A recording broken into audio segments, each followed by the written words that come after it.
Romanos 8, a partir do versículo 18.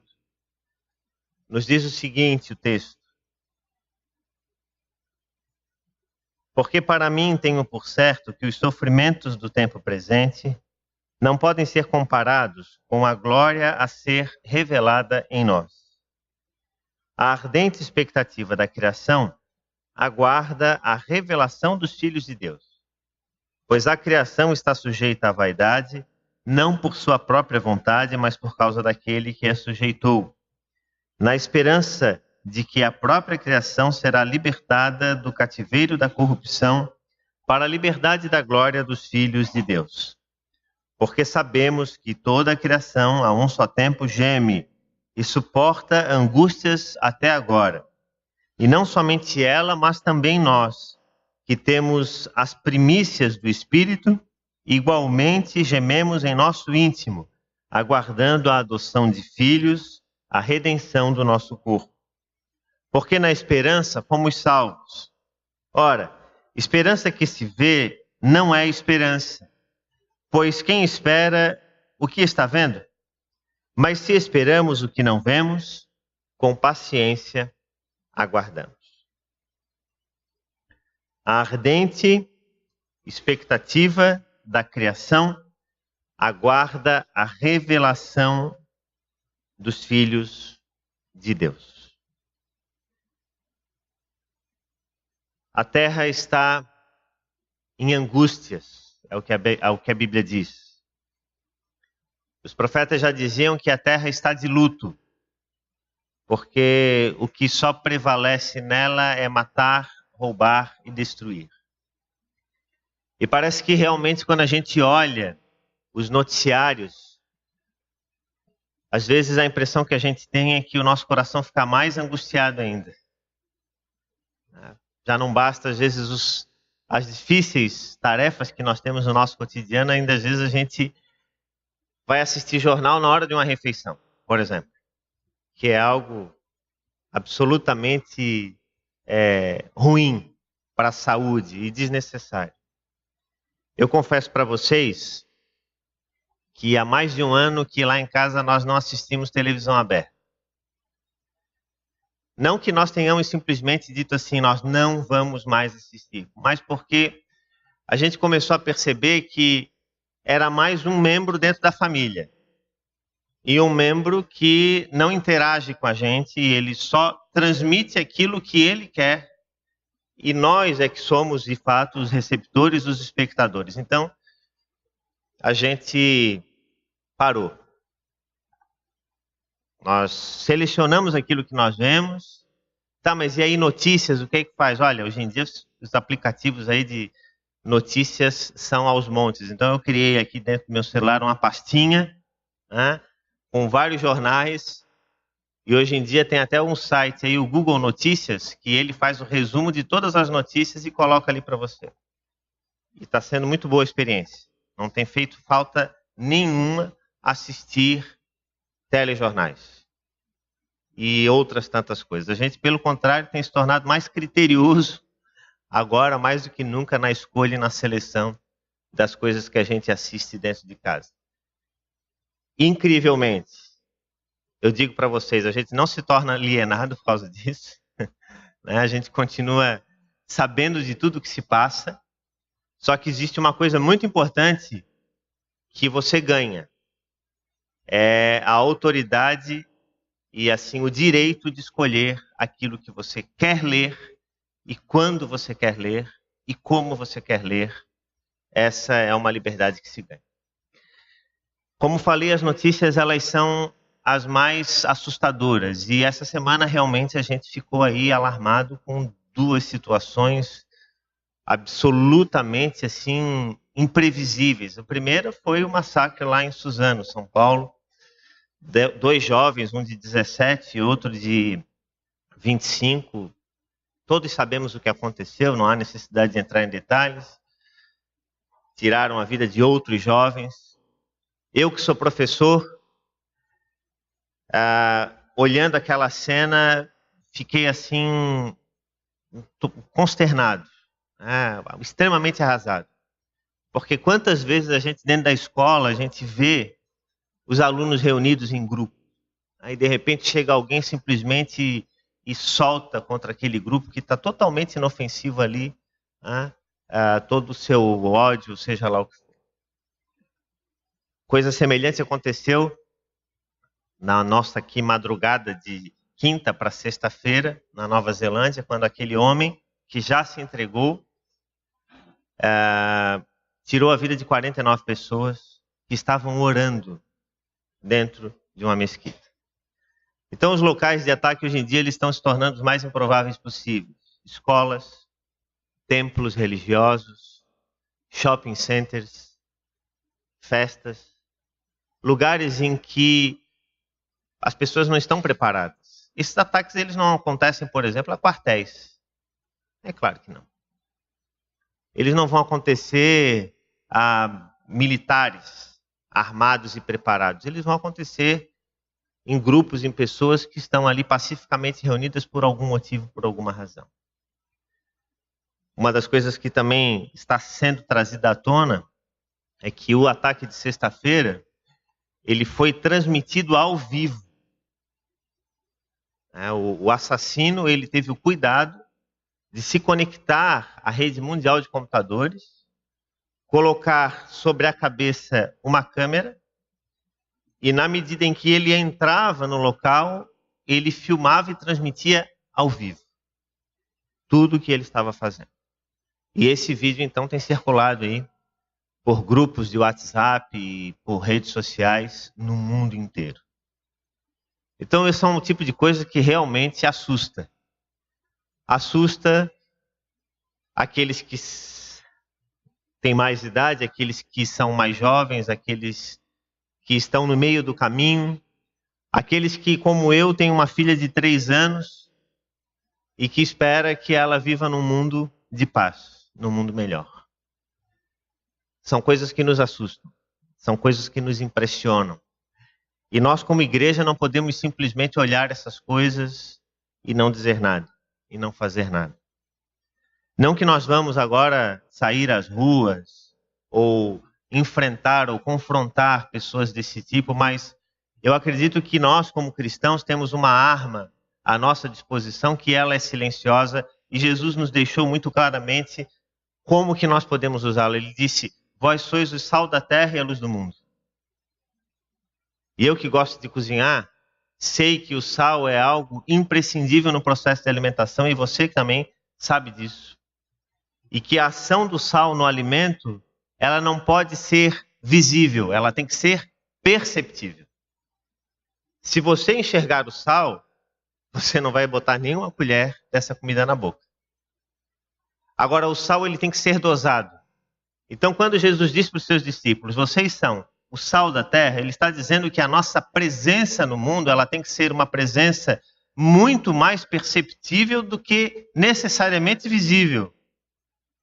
Embora na continuidade do texto, Jesus está dizendo o seguinte: vocês também são a luz do mundo. Mas essa luz que Jesus fala, não é uma luz que procede de nós mesmos. É uma luz que procede do Pai e que é irradiada através de nós, por meio de nós. Então a nossa primeira ação no mundo que nós vivemos é uma ação perceptível, ou seja, o cristão ele deve sim salgar o mundo de forma correta, de forma adequada, mas não deve ser exagerado. Situações como essa talvez se tornem mais comuns, e a preocupação, inclusive, de grandes estudiosos, especialistas do nosso tempo é de que outras situações semelhantes estejam a qualquer momento prontas para acontecer. Existe, por exemplo, na internet a chamada Dark Web. Há uns anos atrás existia a Deep Web, que era o quê? Nós temos hoje a internet. Então a internet é a rede mundial de computadores. Lá na rede mundial de computadores não existe anônimo. Na rede mundial de computadores. Existe assim, a gente acredita que a gente é anônimo, mas não é. Porque no momento que você conecta do seu celular, do seu smartphone, ou do seu computador em casa, existe um número dentro dele, e a maioria aqui deve saber, que é o IP, que é a sua identidade virtual. Então, por onde você passa, você está deixando seu rastro. Só que há uns anos atrás começou a surgir a Deep Web, que era uma parte dessa internet em que esse controle não existe. Só que a Deep Web ela começou então a ser muito visada. Então, pessoas muito más tiveram a ideia de fazer algo pior, a Dark Web.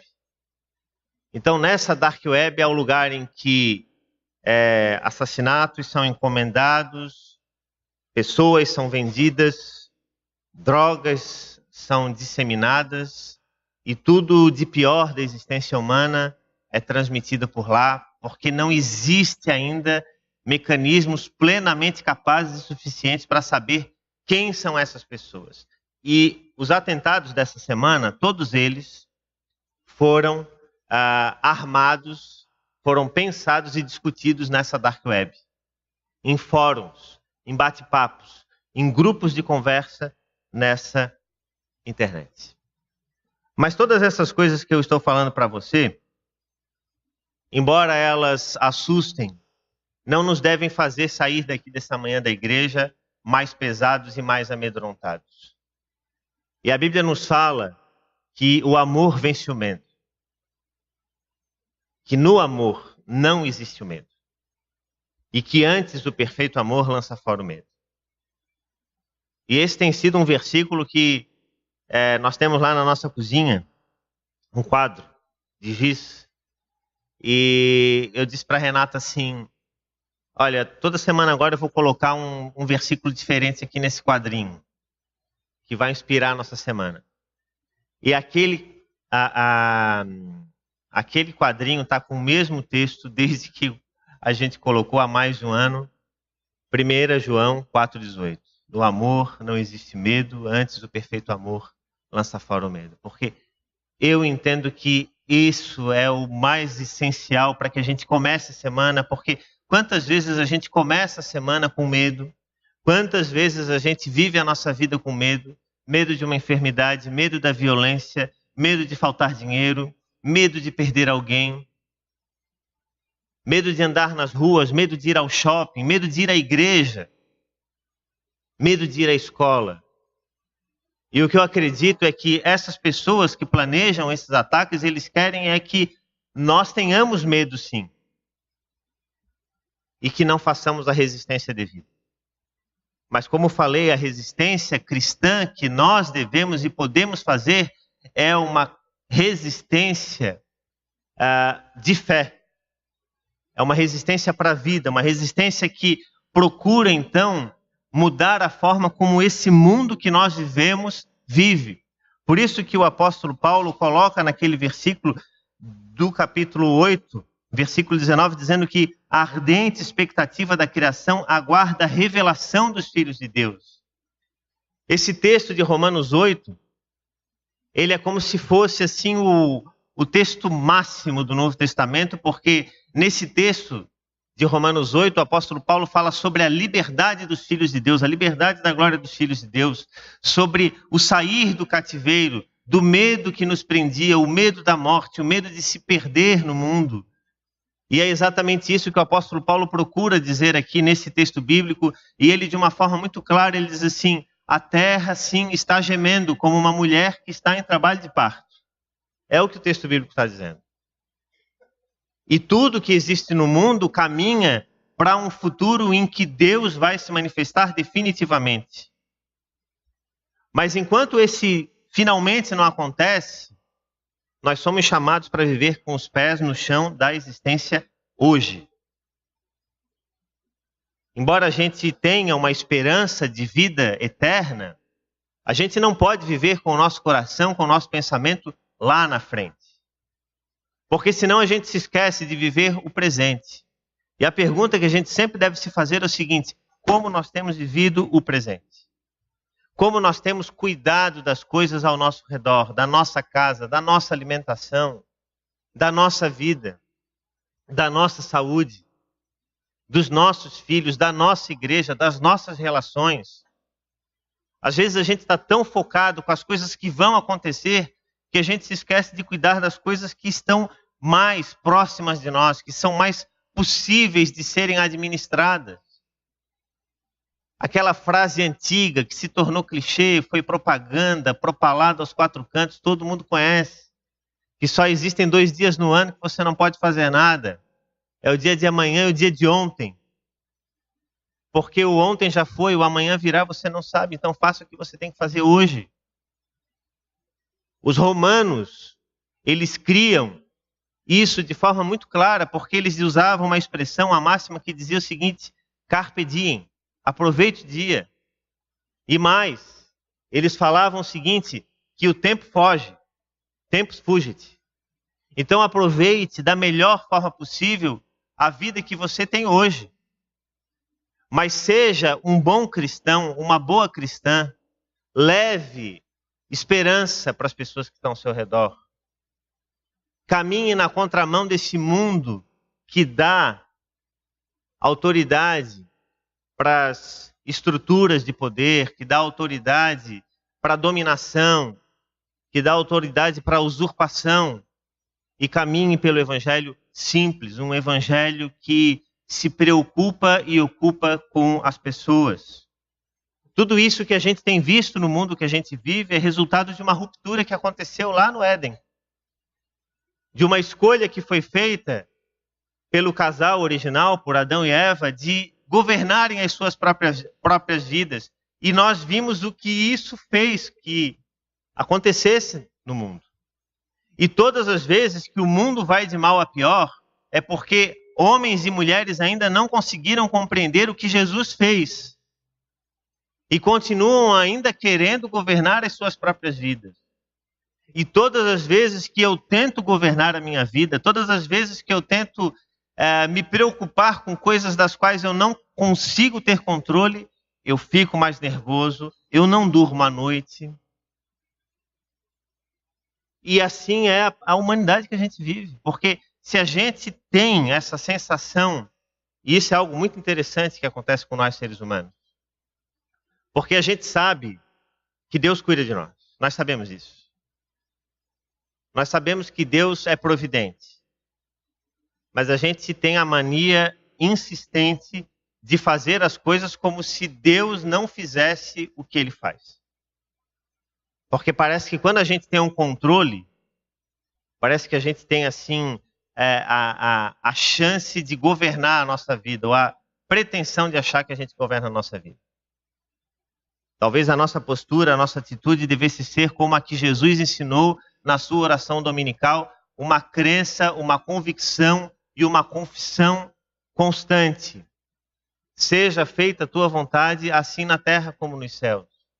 Nós oramos isso, mas muitas vezes não confessamos de coração a nossa crença nessas coisas.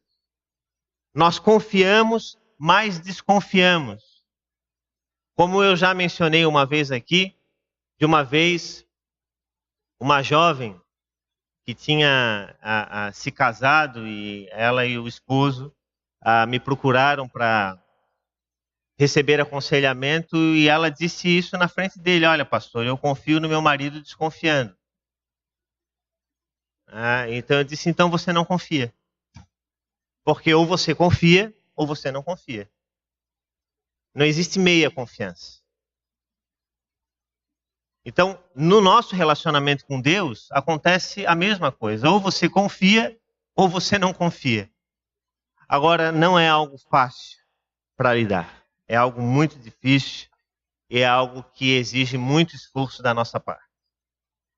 Tudo que se vê nesse mundo não é apenas resultado dessa ruptura da criação e lá daquele momento original em que Adão e Eva resolveram governar a própria vida, mas também é resultado de uma desesperança em Deus. As pessoas, elas dão tanto crédito à segurança que os muros podem trazer, as armas podem trazer, a quantidade exagerada de alimentos guardados, armazenados, as descobertas científicas, os remédios. As pessoas estão dando tanto crédito a tudo isso, e não que essas coisas elas não tenham o seu valor e o seu devido lugar, não é isso que eu estou dizendo, mas elas dão tanto crédito àquilo que é material, que elas se esquecem de uma coisa muito elementar da nossa vida. Na melhor das hipóteses, nós vamos viver conscientemente durante 100 anos. Durante 100 anos. Então, nós não somos seres materiais. Porque se nós fôssemos seres materiais, nós viveríamos como fomos lá no início feitos, né?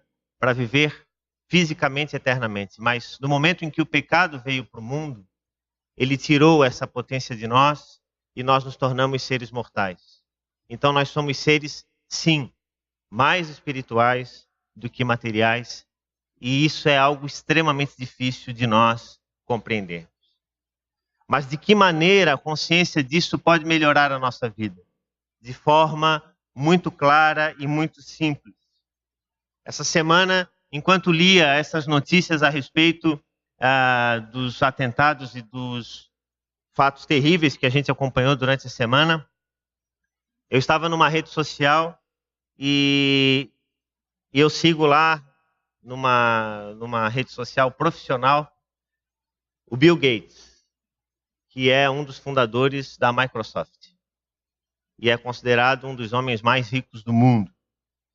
E ele dizia lá essa semana o seguinte, falando da esposa dele, Melinda, e dele. Ele diz o seguinte: quando Melinda e eu nos sentimos oprimidos por manchetes negativas, nós nos lembramos de todas as pessoas que dedicam suas ideias, recursos e até mesmo suas vidas para tornar o mundo num lugar melhor. Então o problema, muitas vezes, do tempo presente é que a gente fica tão focado naquilo de ruim que tem acontecido, que a gente se esquece, como eu falei desde o início do culto até o início dessa mensagem, de enxergar tudo aquilo de bom que Deus tem feito. Então, é fácil a gente encontrar o que de ruim existe no mundo? É muito fácil. Você não precisa fazer muito esforço. Mas eu garanto para você que se você focar os seus olhos naquilo que Deus tem feito para você, você vai ver que, de repente, a sua vida vai mudar. Vai mudar. E você vai perceber que aquilo que Deus tem feito no mundo, e Deus tem feito através de pessoas, e através da igreja, e através de nós mesmos, é muito maior, é muito melhor do que tudo de ruim que vem acontecendo no mundo. Mas o problema é que as pessoas que estão transmitindo informações, que estão repassando informações, elas não têm muitas vezes essa visão de que Deus é que tem o controle absoluto de todas as coisas. Então nós que conhecemos a Deus, que temos conhecido, que temos aprendido a conhecer a Deus, acabamos sendo influenciados negativamente por esse pensamento massificado de que as coisas não estão indo tão bem assim. Mas acredite, nós temos que caminhar contra a cultura. Existe um historiador do qual eu gosto muito, Walter Benjamin, que ele dizia o seguinte, que a história ela tem que ser escrita a contrapelo. Lembra disso, Assis? O Assis é historiador, né? Também. No sentido seguinte, que é muito fácil você passar a escova no pelo na direção para a qual ele vai. Mas você precisa escová-lo ao contrário daquilo que ele está. Então nós, como cristãos, somos chamados para também reescrever a história do mundo. Mas de uma forma positiva. De uma forma em que nós propaguemos ao mundo de que existe esperança, de que as coisas elas não vão de mal a pior e de que elas podem se tornar melhores, sim. Ainda que o nosso coração insista em dizer que não. E aí, às vezes, a luta a ser travada é dentro de nós mesmos. Então, o texto é claro. A ardente expectativa da criação aguarda a revelação dos filhos de Deus. A criação e o que está acontecendo no mundo está aguardando a nossa revelação, a nossa manifestação. Aquilo que somos, aquilo que cremos, aquilo que pensamos, aquilo que confessamos. O mundo aí fora espera que nós façamos isso.